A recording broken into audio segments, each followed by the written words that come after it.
La célèbre cristallerie de Val-Saint-Lambert reprend du poil de la bête. Sous la houlette de la Française Sylvie Anquin, l'entreprise retrouve son lustre d'antan.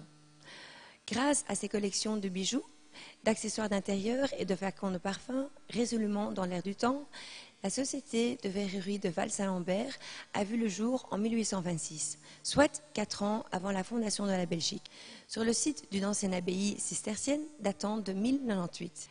Fournisseur officiel de la cour, la cristallerie de Val-Saint-Lambert est un label d'excellence dont les créations sont appréciées dans le monde entier.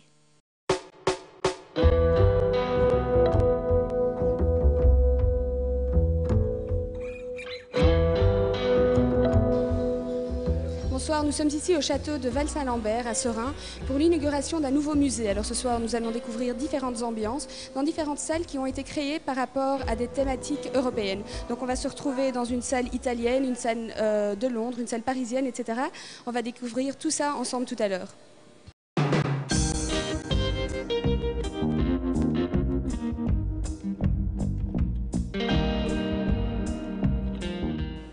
Pierre Gribenier, bonjour. Vous êtes donc l'administrateur du Val-Saint-Lambert. Alors expliquez-nous un petit peu l'événement qu'il y a lieu ici ce soir. Donc c'est la réouverture du château du Val-Saint-Lambert. Le château du Val-Saint-Lambert accueille à la fois les touristes avec un très très beau parcours touristique sur le cristal. Nous organisons également toute une série d'événements puisque nous avons à peu près une quinzaine de salles qui vont de 10 personnes jusqu'à 600 personnes pour l'organisation d'événements, pour des locations, pour des sociétés qui souhaitent réaliser des événements dans un cadre prestigieux. Donc c'est à la fois touriste, événementiel et également culturel puisque nous organisons beaucoup d'expositions. J'ai été étonnée parce que toutes les salles ont une thème, Milan, Italie, enfin pourquoi avoir... Parce que nous sommes ici sur le site du Val-Saint-Lambert et à l'époque le Val-Saint-Lambert avait des réseaux de vente et des réseaux de distribution de vente un petit peu partout dans le monde et ce sont en fait tous les lieux où il y avait un point de vente Val-Saint-Lambert et un réseau de distribution Val-Saint-Lambert dans le monde.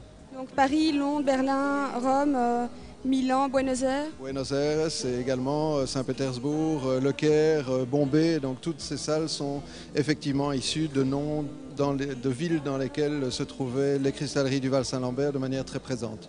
Et vous avez invité énormément de gens ce soir. Mais on a eu énormément de réponses, donc beaucoup plus que ce qu'on pensait, mais tant mieux parce que c'est un site qui est un site très important pour, que la Belgique connaît, le Val-Saint-Lambert, tout le monde connaît le Val-Saint-Lambert.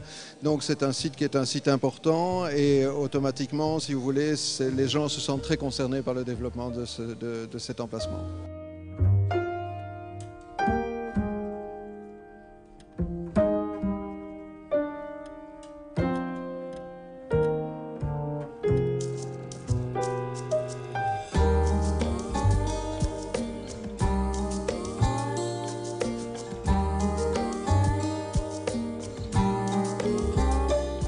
Alors ici nous avons la vitrine Art Nouveau et Art Déco.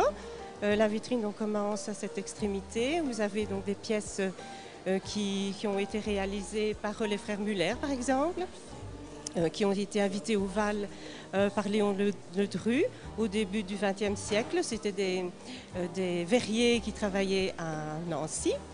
Et donc ils sont venus travailler ici 2 ans et qui ont développé la fluogravure au Val. Vous avez de magnifiques objets de fluogravure.